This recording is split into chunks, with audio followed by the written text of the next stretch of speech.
Welcome to Dark 10. Today, we're going to go over 10 school punishments that went way too far. Make sure to watch until number 1, because it's one of the most strange punishments I've ever seen. Number 10. Don't fight, hold hands. Principals aren't really much better than young teachers at effectively disciplining students. We take a look at a first-year principal who saw two children battling. He had them sit in the middle of the quad and hold each other's hands as a punishment. It's reasonable to assume that his reasoning was intended to promote love and reconciliation between the two boys, or something like that. We can only hope. Some students inevitably began using homophobic slurs to mock the brawlers.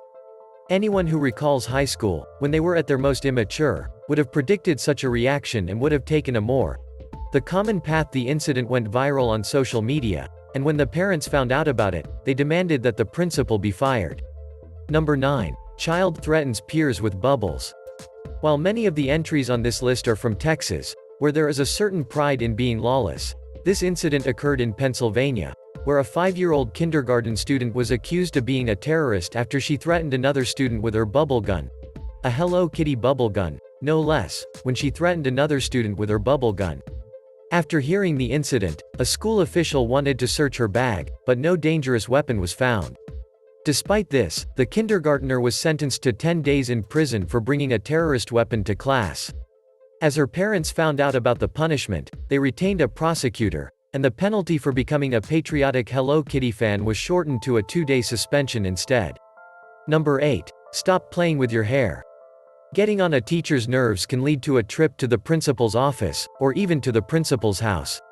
When 7-year-old Lamia Kamen refused to stop playing with her braids in class, she was called to the front of the class instead of being ordered to stop or sent away. What happened next is a girl's worst nightmare. Her teacher snipped one of Lamia's braids with a pair of scissors. This was apparently an appropriate punishment for a fidgety boy.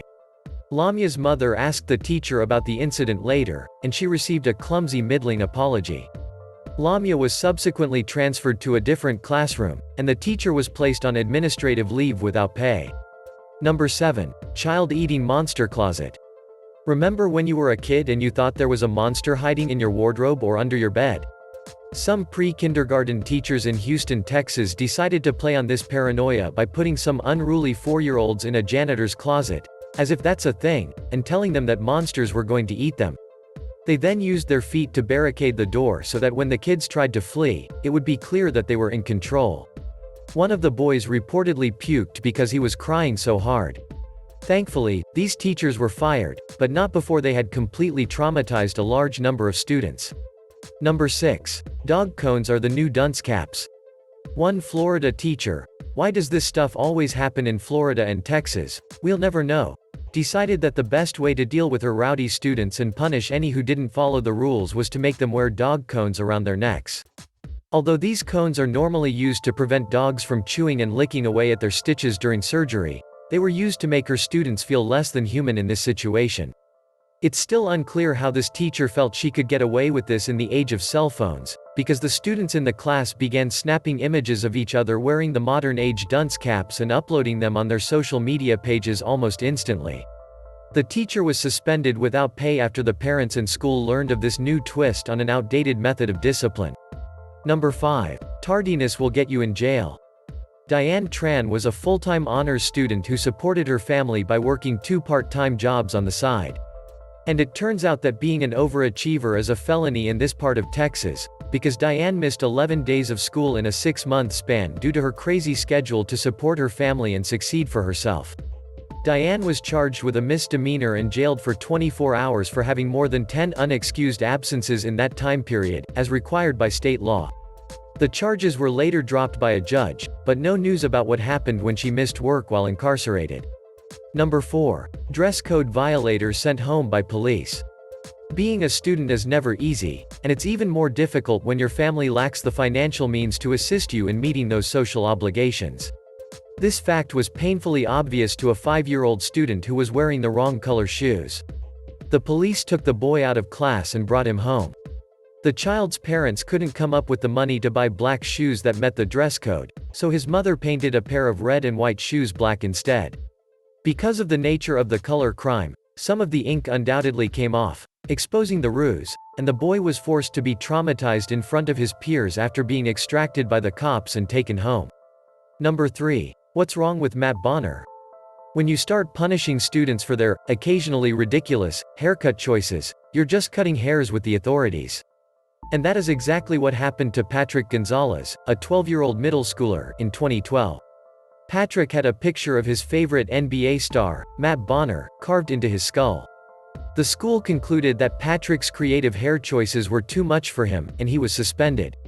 Patrick was not allowed to return until his head was buzzed clear of the likeness, despite having the haircut approved by the school prior to getting it cut.